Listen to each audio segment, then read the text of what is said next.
الرحمن الرحیم.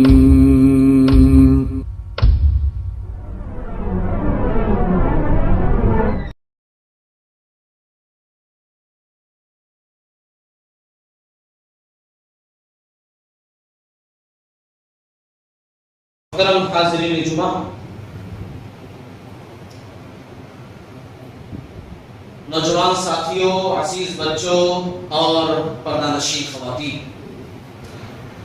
سب سے پہلے اللہ کی تعریف ہو جس نے ہم کو پیدا کیا، بیش بہا انعامات سے نوازا، اپنی مخلوقات میں سب سے بہترین مخلوق بنایا. تیری عظمتوں کے مقام پر، تیری عظمتوں کے نشان پر میرا دل فدا، میری جان فدا، تیری شان جلا جلا. بعدہ تمام نبیوں پر خصوصاً آخری نبی جناب محمد رسول اللہ صلی اللہ علیہ وسلم پر بیش بہا، بے شمار درود و سلام کا تحفہ ہو کہ جن کے ذریعے سے اسلام جیسی عظیم نعمت ہم تک پہنچی. صلی اللہ علیہ وسلم. درود اس پر کہ جس کا تذکرہ عینی عبادت ہے، درود اس پر کہ جس کی زندگی رحمت ہی رحمت ہے، سلام اس پر کہ جس کی سنگ پاروں نے گواہی دی، سلام اس پر کہ جس کی چاند تاروں نے گواہی دی. صلی اللہ علیہ وسلم. محترم حضرات، آج جس موضوع کو لے کر میں آپ لوگوں کے سامنے کھڑا ہوا ہوں وہ موضوع ہے رسول اللہ صلی اللہ علیہ وسلم کا حج کے موقع پر خطاب.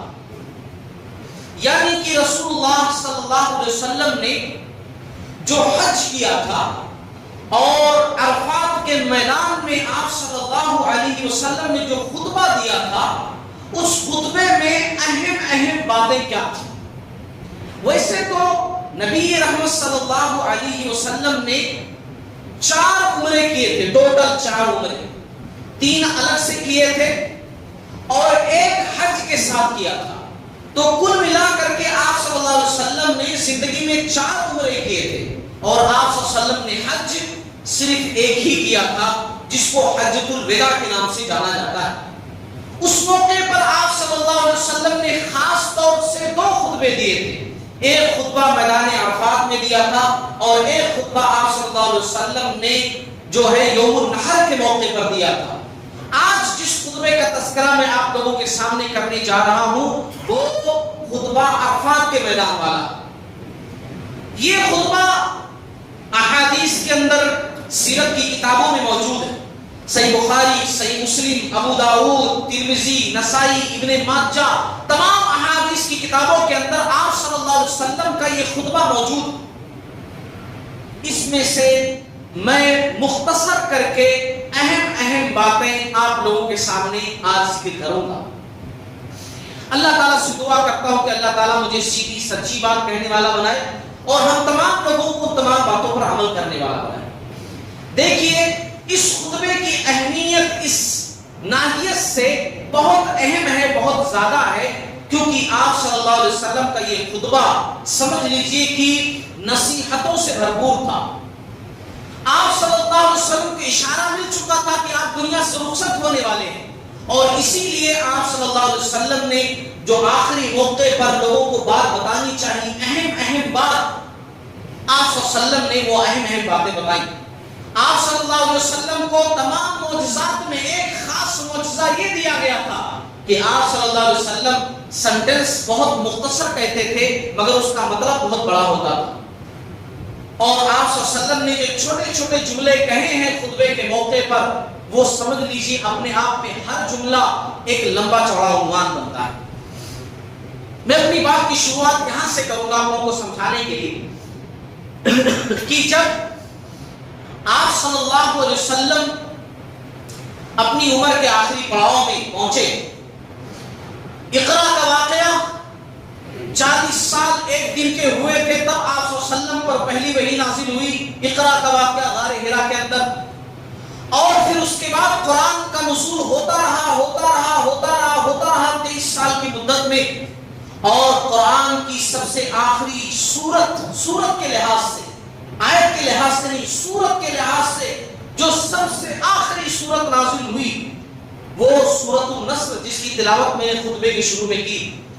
جب یہ سورت نازل ہوئی سورۃ النصر، سورہ نمبر 110، اللہ تعالیٰ نے کہا اذا جاء نصر اللہ والفتح، اے نبی جب مدد اور فتح آ جائے، مدد بھی آ جائے اور فتح بھی آ جائے اے نبی، وَرَأَيْتَ النَّاسَ يَدْخُلُونَ فِي دِينِ اللَّهِ أَفْوَاجًا، اور اے نبی جب آپ دیکھیں کہ لوگ فوج در فوج، گروہ در گروہ، جماعت در جماعت آپ کے پاس آ کر چل کر خود آ کر اسلام قبول کر رہے ہوں، خود آ کر کے اسلام کے دامن میں وہ لوگ داخل ہو رہے ہوں، تب فَسَبِّحْ بِحَمْدِ رَبِّكَ وَاسْتَغْفِرْهُ إِنَّهُ كَانَ تَوَّابًا، تو اے نبی آپ اپنے رب کی تعریف تسبیح کے ساتھ بیان کیجئے، بے شک اللہ رب العالمین بہت زیادہ توبہ قبول کرنے والا.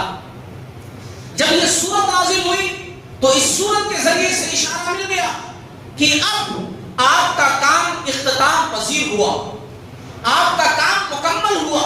اور صحابہ کرام میں سے اکثر صحابہ کرام نے جو بڑے تھے عمر میں، تجربہ کار تھے، انہوں نے سمجھ لیا کہ اب رسول اللہ صلی اللہ علیہ وسلم کی رخصتی کا وقت قریب آ گیا ہے. ابو بکر صدیق رضی اللہ تعالیٰ عنہ کے تعلق سے واقعہ آتا ہے کہ جب اس سورت کو نزول ہوا تو کونے میں جا کر آنسو بہانے لگے، رونے لگے. لوگوں نے جا کر کہا ابو بکر رو کیوں رہے ہو؟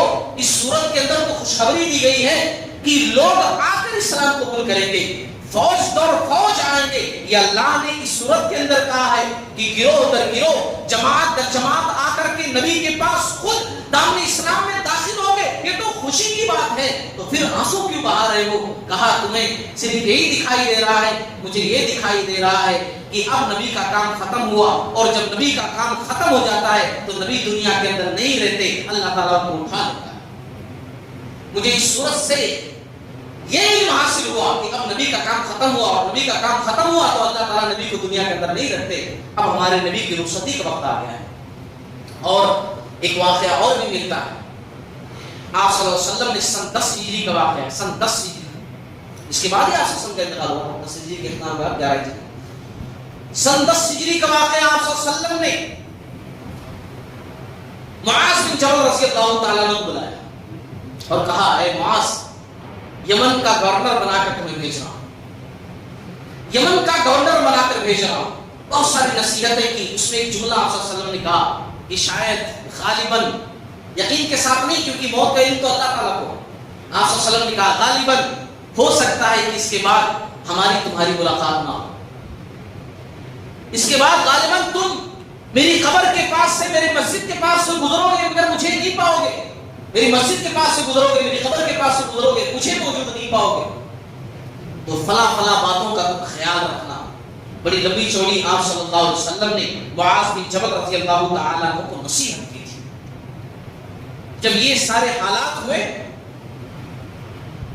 تب اللہ رب العالمین نے اپنے نبی کو حکم دیا، کیونکہ نبی کا کوئی کام اپنی مرضی سے نہیں ہوتا. نبی کا حج بھی اللہ کی مرضی سے، نبی کا ہر کام اللہ کی مرضی سے ہوتا ہے. اب آپ صلی اللہ علیہ وسلم نے اپنی زندگی کا آخری اور پہلا حج کیا. عمرے تو کئی کیے، میں نے بتایا جیسے ہی 3 عمرے پہلے کیے تھے. ابھی حج کے ساتھ حج تمتع کیا آپ صلی اللہ علیہ وسلم نے، تو اس میں بھی ایک عمرہ کیا، تو 4 عمرے مکمل ہوئے. آپ صلی اللہ علیہ وسلم نے اپنی زندگی کا پہلا اور آخری حج کیا. دراصل اللہ تعالیٰ کو بتانا مقصود تھا کہ اے نبی، اقرا سے جو آپ نے شروع کیا تھا، آپ کے یہ 23 سال کا سفر، یہ مکمل جد و جہد، یہ کوشش، یہ محنت آپ کی رنگ کیا لائی ہے. چلیے آپ کو بتاتے ہیں، چلیے آپ کو دکھاتے ہیں کہ کس طرح وہی مکہ کہ جہاں آپ کو نکلنا پڑا تھا، جہاں آپ کے ساتھیوں کو ستایا گیا تھا، آج جائیے، اب حج کیجیے اور دیکھیے کہ آپ کے محنت کا پھل کس طریقے سے آپ کو نظر آتا ہے. چنانچہ آپ صلی اللہ علیہ وسلم نے اعلان کیا، لوگ فوج در فوج، جوک در جوک شامل ہوئے اور آپ صلی اللہ علیہ وسلم کے ساتھ جو ہے حج کرنے کے لیے تیار ہو.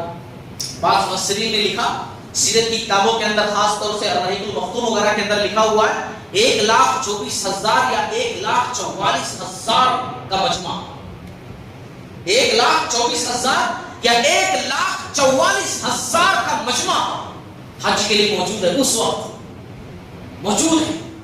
آپ صلی اللہ علیہ وسلم، میں مختصر بیان کر رہا ہوں، پورا واقعہ نہیں، خطبے کا وقت مختصر ہوتا ہے. میرا عنوان ہے آپ صلی اللہ علیہ وسلم کا جو عرفات میں آپ صلی اللہ علیہ وسلم نے خطبہ دیا تھا، میں اس پر بات کرنا چاہتا ہوں. میدان عرفات آپ صلی اللہ علیہ وسلم جو ہے 1,24,000 یا 44,000 کا مجمع. آپ صلی اللہ علیہ وسلم اپنی قصبہ اونٹنی پر سوار ہوئے. قصبہ اونٹنی پر بیٹھ کر کے آپ صلی اللہ علیہ وسلم نے خطبہ دیا تھا. قصبہ اونٹنی پر سوار ہوئے کیونکہ خطبہ دینے کے لیے اونچی جگہ چاہیے. اتنا بڑا مجمع، آپ صلی اللہ علیہ وسلم اونٹنی پر سوار ہوئے. صحیح مسلم کتاب الحج کی حدیث ہے، اسی سے میں یہ ساری باتیں ذکر کر رہا ہوں، حدیث سے ذکر کر رہا ہوں. صحیح مسلم کتاب الحج کی حدیث ہے. قصبہ اونٹنی پر سوار ہوئے اور آپ صلی اللہ علیہ وسلم نے اللہ تعالیٰ کی مختصر تعریف کی، اور پھر تعریف کے بعد آپ صلی اللہ علیہ وسلم نے چند باتیں کہیں. وہی باتیں آج میں آپ لوگوں کو سنانا چاہتا ہوں. آپ صلی اللہ علیہ وسلم نے کہا ان دماءکم واموالکم حرام علیکم کحرمت یومکم ھذا فی شہرکم ھذا فی بلدکم ھذا. آپ صلی اللہ علیہ وسلم نے کہا کہ دیکھو تمہارے خون، قیامت کے دن سب سے پہلا سوال خون کے بارے میں ہوگا، اس کے بعد عبادات میں نماز کے بارے میں، حقوق میں خون کے بارے میں، اور عبادات میں نماز کے بارے میں. آپ صلی اللہ علیہ وسلم نے فرسٹ یہی کہا ان دماءکم، بے شک تمہارا خون، تمہارے مال ایک دوسرے پر حرام ہے. ناحق قتل مت کرو کسی کا، غلط طریقے سے مال کسی کا مت کھاؤ، کسی کی زمین مت ہڑپو، غلط طریقے سے لقمے حرام اپنے پیٹ کے اندر، اپنے بچوں کے اندر داخل مت کرو. ان دماءکم واموالکم، بے شک تمہارے مال، تمہارے اموال تمہارے اوپر حرام ہے. کیسے حرام ہے؟ کحرمت یومکم، جیسے اس دن کی حرمت ہے. اس دن کی حرمت ہے، حرمت والا مہینہ، اور مکہ شہر بھی حرمت والا. کہا جیسے یہ حرام ہے، اس یہ دن حرام ہے، اس مہینے کے اندر اس شہر کی جس طرح حرمت ہے، اس شہر کے اندر لڑائی جھگڑا نہیں کرنا ہے. اس مہینے کے اندر جس طریقے سے حرمت ہے، لڑائی جھگڑا نہیں کرنا ہے، ایسی ہی تمہارے ایک دوسرے کے اوپر حرام ہے. تمہارے مال، تمہارے خون غلط طریقے سے مت کھاؤ. آپ صلی اللہ علیہ وسلم نے یہ بات کہی، غلط طریقے سے نہیں، کسی کا خون مت بہاؤ، لڑائی جھگڑا نہیں. آپ صلی اللہ علیہ وسلم دراصل لوگوں کو ایسا میسج دینا چاہتے تھے نا. ایک جو بات آپ صلی اللہ علیہ وسلم کی ہے نا، وہ دراصل الگ الگ عنوان سے. مال اور خون، اکثر دنیا کے اندر خون خرابے کی جو وجہ ہوتی ہے نا، وہ مال ہی ہوتا ہے. پراپرٹی، جائیداد، یہ تمام چیزیں ہوتی. آپ صلی اللہ علیہ وسلم نے فرسٹ یہی کہا کہ تمہارے مال ایک دوسرے پر حرام ہے، تمہارا خون ایک دوسرے پر حرام ہے. اور آپ صلی اللہ علیہ وسلم پھر آگے کہا کہ دیکھو جو قصاص کی بات تھی، کبھی کسی قبیلے والے نے کسی کو قتل کیا تھا، وہ سب معاف، وہ ختم کرو. جاہلیت کی طرح نہیں کہ فلاں سال ہمارے بندے کا قتل انہوں نے کیا تھا، تو جب تک بدلہ نہیں لے لوں گا تب تک چھوڑوں گا نہیں. عرب کے اندر یہی رواج تھا. آپ صلی اللہ علیہ وسلم نے کہا معاف، سب سے پہلے میں معاف کرتا ہوں. ربیہ بن حارث کے بیٹے کا خون میں معاف کرتا ہوں. میرے خاندان کا بچہ فلاں خاندان کے لوگوں نے قتل کیا تھا، میں اعلان کرتا ہوں میں معاف کرتا ہوں، میں بدلہ نہیں لوں گا. تم سب کسی سے بدلہ نہیں لینا. یہ ہمارے نبی کا اعلان. عرفات کے میدان میں آپ صلی اللہ علیہ وسلم نے جب خطبہ دیا تو کہا میں معاف کرتا ہوں، میں معاف کرتا ہوں. بولنے والے کو سب سے پہلے عمل کر کے دکھانا چاہیے. آپ صلی اللہ علیہ وسلم نے عملی نمونہ پیش کیا، کہا میں معاف کرتا ہوں ربیہ بن حارث کے بیٹے کا خون، میں معاف کرتا ہوں فلاں خاندان کے لوگوں نے قتل کیا تھا، میں اس کے بدلے میں نہیں کہوں گا کہ ان کا بھی خون بہایا جائے، میں معاف کرتا ہوں. ایک بات یہاں پر کہوں، آج دنیا کے اندر قتل و غارت گری بہت زیادہ ہے. اس کو مار دیے، اس کو مار دیے، اس کا قتل، اس کا قتل. آسان ہے لوگوں کے اوپر ایک دوسرے کا قتل کرنا. اب تو کورٹ کچہری کے اندر بھی مرڈر ہو جا رہا ہے. جہاں لوگ کہتے تھے کہ یہ انصاف کا گھر ہے، یہاں انصاف نہیں تھا، وہی قتل ہو رہے ہیں. بات تو چھوڑیے، وہی قتل ہو جا رہا ہے. ان کے سامنے قتل ہو رہے ہیں کہ جو قانون کے رکھوانے ہیں، ان کے سامنے قتل ہو جا رہا ہے. یہ دور غرب قیامت کا دور ہے. رسول اللہ صلی اللہ علیہ وسلم نے فرمایا تھا قرب قیامت میں قتل و غارت گری بہت زیادہ ہو جائے گی، قتل و غارت گری کرنا بڑا آسان ہو جائے گا، مگر مومن کا خون سستا نہیں ہوتا ہے، ایک ایمان والے کا خون سستا نہیں ہوتا ہے۔ ترمذی کی حدیث ہے، آپ صلی اللہ علیہ وسلم نے فرمایا دنیا کا خاتمہ کسی مومن کے ناجائز قتل سے اللہ پر زیادہ ہلکا ہے۔ دنیا کا خاتمہ، یہ دنیا ختم کر دینا، یہ ہلکا ہے، اور اس سے زیادہ مشکل ہے کسی مومن کا ناجائز خون۔ ایک دوسری حدیث کے اندر ترمذی کی ہے، آپ صلی اللہ علیہ وسلم نے فرمایا اگر آسمان والے زمین والے، یعنی اہمیت بتاتے ہوئے آپ صلی اللہ علیہ وسلم نے کہا اگر آسمان والے زمین والے تمام کے تمام ایک مومن کے خون میں شریک ہوئے تو اللہ تعالیٰ ان سب کو جہنم میں داخل کر دے۔ ایک مومن کے خون کی یہ قیمت ہے، آسمان والے بھی زمین والے بھی اگر شامل ہوئے ایک مومن کے خون میں تو اللہ تمام کو جہنم میں داخل کر دے۔ جتنا ہی تراشو گے وہ اس کے سوا ہوگا، جتنا ہی تراشو گے وہ اس کے سوا ہوگا۔ اسلام وہ پودا ہے، کاٹو گے ہرا ہوگا، دھلنے سے نہیں چھوٹتا۔ یہ خون ہمارا ہے، محشر کی عدالت میں دامن پہ لگا ہوگا۔ مومن کا خون سستا نہیں ہوتا۔ بہرحال آپ صلی اللہ علیہ وسلم نے یہ بات کہی، پہلی بات خون کے تعلق سے، مال کے تعلق سے، اور آپ صلی اللہ علیہ وسلم کی بات جو ہے وہ پہنچائی بھی جا رہی تھی۔ ایسا نہیں تھا کہ 1,24,000 مائل تو تھا نہیں کہ اتنی دور تک آواز پہنچے۔ آپ صلی اللہ علیہ وسلم کی آواز جو ہے وہ ایک کے بعد دیگرے پہنچائی جا رہی تھی، ایک سن رہے تھے اس کے بعد نادی کی طرح پیچھے جو ہے بھیجتے جا رہے تھے، اس طرح آپ صلی اللہ علیہ وسلم کی آواز پہنچائی جا رہی تھی۔ آپ صلی اللہ علیہ وسلم نے دوسری بات کہی، الا کل شیء من امر الجاہلیۃ تحت قدمی موضوع، خبردار جاہلیت کے تمام کام میرے قدموں تلے دفن ہو گئے۔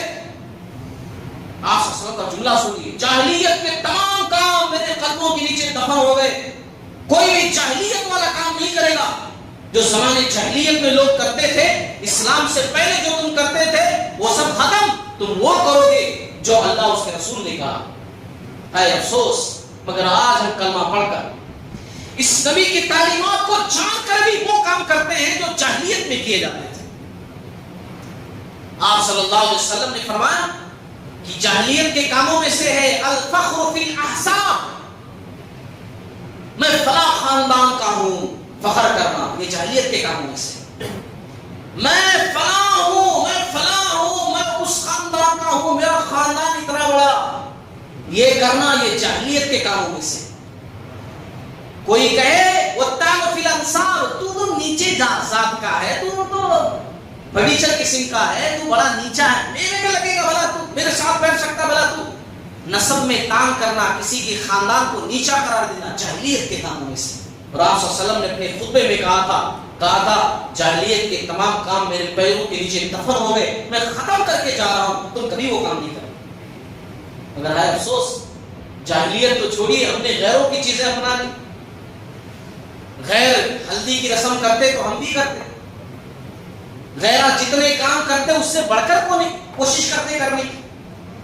ہاں، ہم سب وہ تمام کام کرتے ہوں، ہمارے نبی کہہ رہے ہیں خطبے میں، ہمارے نبی کا پیغام زندگی کے آخری لمحے میں آپ صلی اللہ علیہ وسلم پیغام دے رہے ہیں، جاہلیت کے تمام کام اپنے قدموں کے نیچے روک کر جا رہا۔ یہ امت وہ کام کر رہی ہے جو غیرہ کر رہے ہیں، تمام چیزیں کر رہی ہیں۔ بہرحال آپ صلی اللہ علیہ وسلم نے پھر کہا وَرِبَ الْجَاهِلِيَّةِ مَوْضُوعٌ، جاہلیت کا سود ختم ہو گیا ہے، اب سود وغیرہ والا کام نہیں کرنا، جاہلیت کا سود ختم۔ آپ صلی اللہ علیہ وسلم نے کہا جاہلیت کا سود ختم، تم جاہلیت میں سود کرتے تھے، کھاتے تھے، پیتے تھے، مگر آئندہ آپ اسلام قبول کر چکے ہو، کبھی بھی سود کے قریب مت جانا، جاہلیت کا سود ختم۔ اور آپ صلی اللہ علیہ وسلم نے کہا میں اپنی طرف سے اعلان کرتا ہوں عباس بن عبد المطلب کا سود تمام لوگوں میں ختم کرتا ہوں۔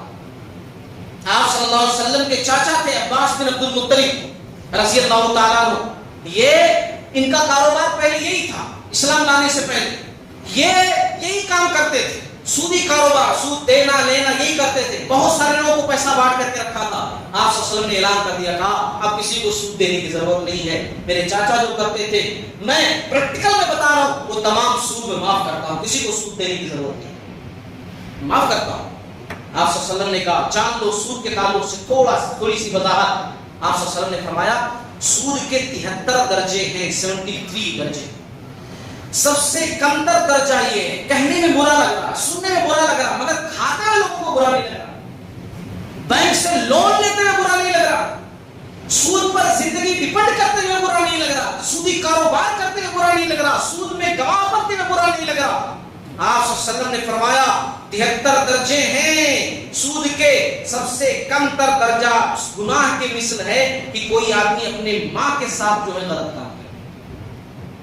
یہ سب سے ہلکا درجہ ہے گناہ کا، یہ سود کے تعلق سے. لیکن سود دڑلے سے لوگ کھا رہے ہیں، سود کر رہے. ہمارے نبی کہہ کر گئے اوریبل جاہلیت موصول، جاہلیت کا سود ختم.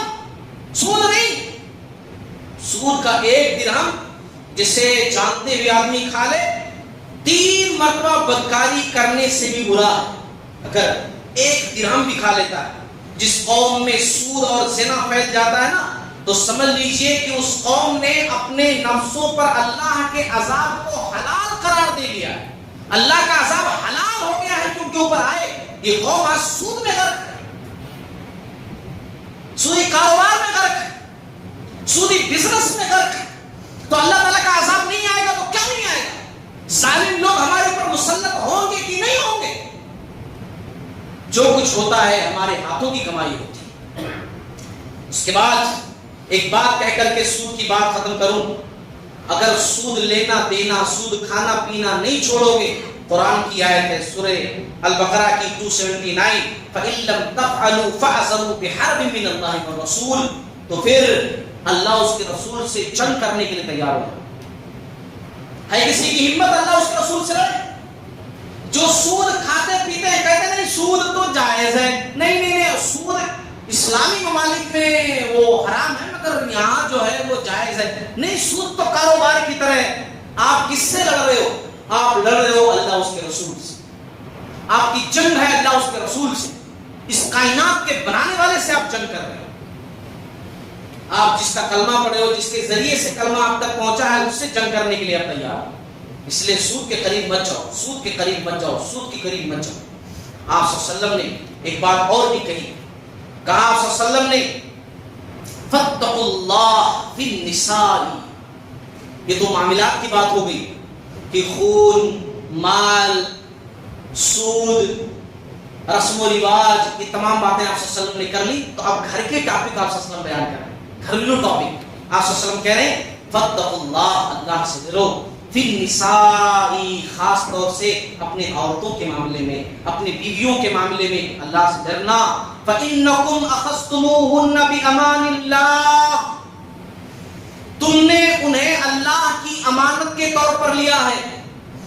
اللہ نے تمہارے لیے ان کو حلال قرار دیا ہے، تم نے حلال نہیں کیا ہے، اللہ نے حلال قرار دیا ہے تمہارے لیے.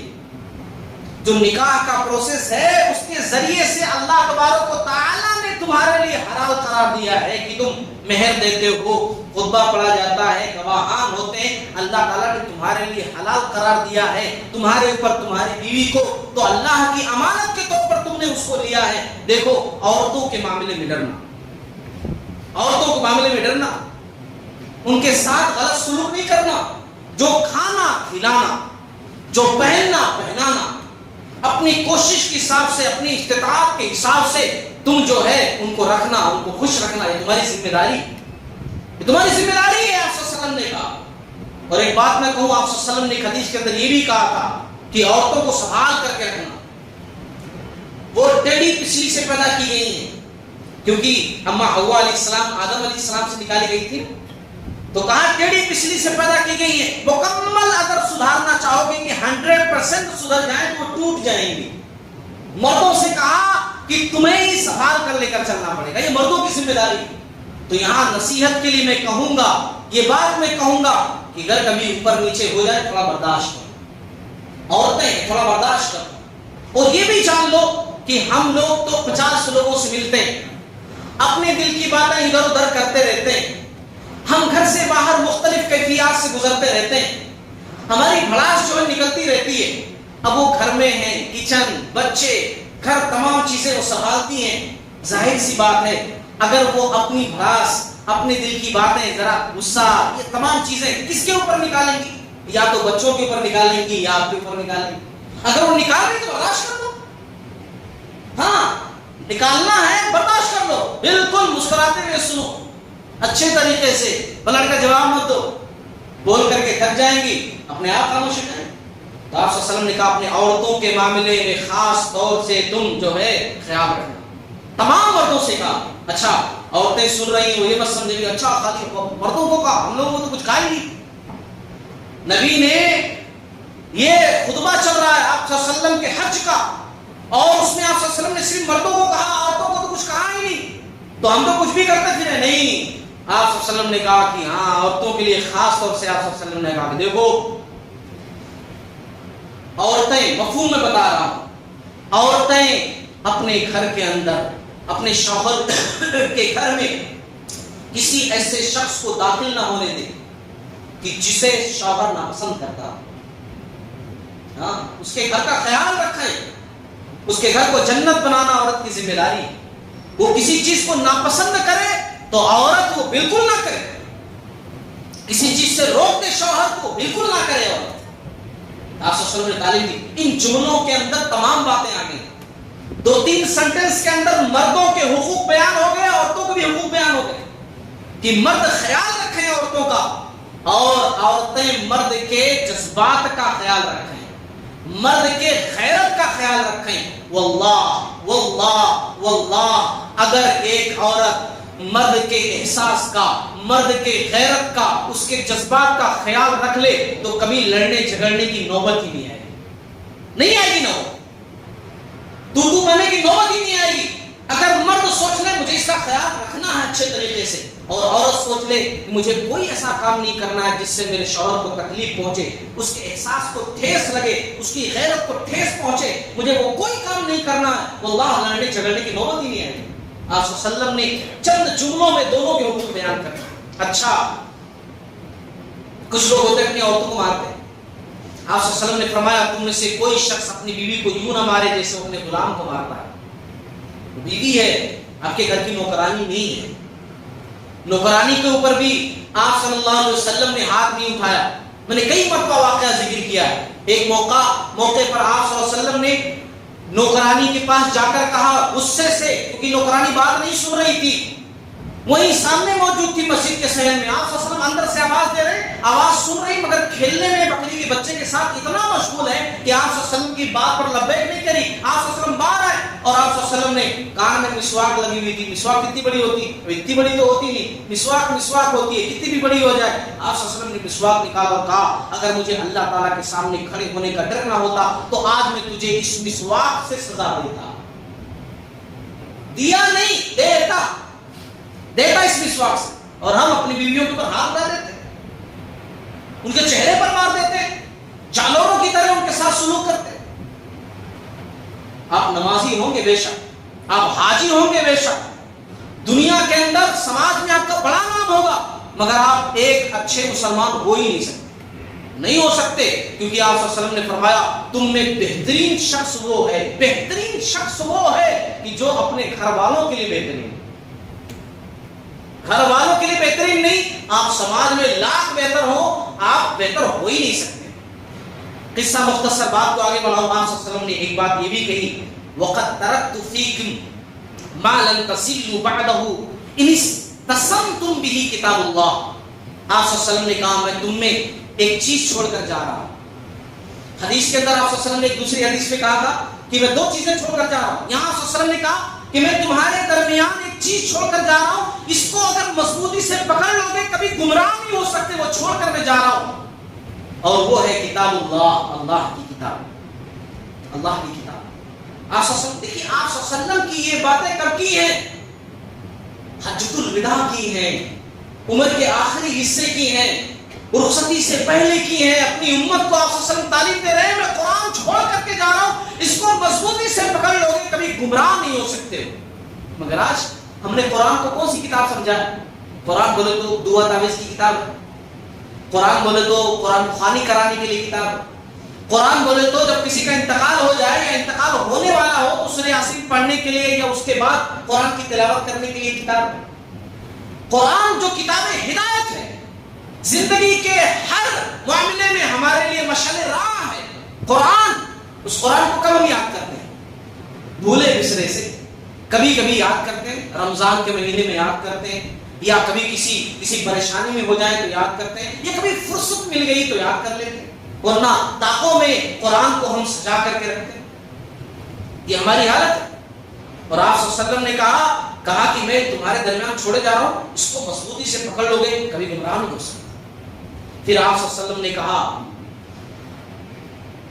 الرحیق المختوم کے اندر یہ بات موجود ہے، اور اسی حوالے سے بات میں ذکر کر رہا ہوں، لوگوں میرے بعد کوئی نبی نہیں، میں آخری نبی ہوں، میرے بعد کوئی نبی نہیں، تمہارے بعد کوئی امت نہیں، میں آخری نبی ہوں، تم آخری امت ہو، میرے بعد کوئی نبی نہیں، تمہارے بعد کوئی امت نہیں، لہٰذا اپنے رب کی عبادت کرنا، 5 وقت کی نماز پڑھنا، 5 وقت کی نماز پڑھنا، 5 وقت کی نماز پڑھنا۔ وہ لوگوں ہمارے نبی کہہ رہے ہیں 5 وقت کی نماز پڑھنا، یہ میں نہیں کہہ رہا ہوں، ہمارے نبی کہہ رہے 5 وقت کی نماز پڑھنا، رمضان کے روزے رکھنا، خوشی خوشی اپنے مال سے زکات نکالنا، یہ نہیں کہ ارے نکالنا سے پڑتا، خوشی خوشی اپنے مال سے زکات نکالنا، اپنے پروردگار کے گھر کا حج کرنا اور اپنے امیر کی اطاعت کرنا۔ ایسا کرو گے تو اپنے پروردگار کی جنت میں داخل ہو جاؤ گے، ایسا کرو گے تو اپنے پروردگار کی جنت میں داخل ہو جاؤ گے۔ پھر آپ صلی اللہ علیہ وسلم یہ تمام باتیں کہنے کے بعد آپ صلی اللہ علیہ وسلم نے کہا وَأَنْتُمْ تُسْأَلُونَ عَنِّي فَمَا أَنْتُمْ قَائِلُونَ، او میرے صحابہ کی طرف اشارہ کر کے کہا کہ دیکھو میرے تعلق سے، میرے بارے میں تم سے پوچھا جائے گا، کیا جواب دو گے؟ میرے تعلق سے تم سے پوچھا جائے گا، تم سے سوال کیا جائے گا، 1,24,000 1,44,000 کا مجمع، میرے بارے میں تم سے سوال کیا جائے گا، پوچھا جائے گا، کیا جواب دو گے؟ صحابہ کرام نے کہا قالوا نشهد انك قد بلغت واديت ونصحت، ہم کہیں گے آپ نے یقیناً دین پہنچا دیا، آپ نے ذمہ داری ادا کر دی اور امت کی خیر خواہی میں کوئی کسر نہیں چھوڑی، ہم گواہی دیں گے۔ آپ صلی اللہ علیہ وسلم نے پھر اپنی انگلی کو آسمان کی طرف اٹھایا تھا، شہادت کی انگلی کو، اور 3 مرتبہ کہا تھا اے اللہ تو گواہ ہے، یہ گواہی دے رہے کہ میں نے پہنچا دیا، میں نے دین کا حق ادا کر دیا، میں نے اپنی ذمہ داری رسالت کی ادا کر دی، اے اللہ تو گواہ ہے، اے اللہ تو گواہ ہے، اے اللہ تو گواہ ہے۔ آپ صلی اللہ علیہ وسلم نے یہ بات کہی تھی، اور پھر اس خطبے کے بعد یہ آیت نازل ہوئی تھی جو ہم بار بار آپ کو کبھی کبھی سناتے رہتے ہیں، بار بار اس کی تلاوت مختلف اوقات میں ہوتی رہتی ہے۔ یہ آیت سورہ المائدہ کی آیت نمبر 3، الیوم اکملت لکم دینکم واتممت علیکم نعمتی ورضیت لکم الاسلام دینا، کہ آج کے دن ہم نے دین کو مکمل کر دیا، اپنی نعمت آپ پر تمام کر دی، اور دین اسلام کے دین ہونے پر راضی ہو گیا۔ یہ آیت نازل ہوئی۔ یہ خطبہ جو میں نے آپ لوگوں کے سامنے ذکر کیا، یہ ہمارے نبی صلی اللہ علیہ وسلم کا خطبہ ہے، جس کو خطبہ حجۃ الوداع کے نام سے جانا جاتا ہے۔ کبھی انشاءاللہ زندگی نے موقع دیا، وقت نے موقع دیا کہ انشاءاللہ ایک دوسرا خطبہ آپ صلی اللہ علیہ وسلم کا جو حج کے موقع پر یوم النحر کو قربانی والے دن آپ صلی اللہ علیہ وسلم نے دیا تھا، اس میں کیا کیا باتیں کہی تھی وہ میں ذکر کروں گا۔ آج بس اتنا ہی، وقت بھی ختم ہو چکا ہے۔ اللہ تعالیٰ سے دعا کرتا ہوں کہ اللہ تعالیٰ ہم تمام لوگوں کو کہنے سننے سے زیادہ عمل کرنے کی توفیق عطا فرمائے۔ باری تعالیٰ ہمیں توفیق دے کہ ہماری ذات سے کسی کو تکلیف نہ پہنچے، ہمارے مال حلال ہوں، ہم ایک دوسرے سے لڑے نہیں، جھگڑے نہیں، ہمارے دل پاک ہوں۔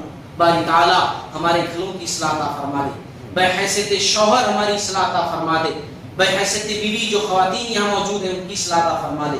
باری تعالیٰ گھروں کو بہترین گھر بنا دے، بہترین گھر بنا دے۔ مکان تو بہت ہوتے ہیں، اینٹ پتھر کنکر کی دیواریں تو بہت ہوتی ہیں، مگر مکان گھر اصل بنتا ہے محبت سے، شفقت سے، وہاں کے رہنے والوں سے۔ اللہ ہمارے گھروں کو تو بہترین گھر بنا دے۔ باری تعالیٰ ہمارے بھائی جو کاروبار کر رہے ہیں، اللہ تعالیٰ انہیں حلال کاروبار کرنے کی توفیق عطا فرما، ان کے کاروبار میں برکت عنایت فرما۔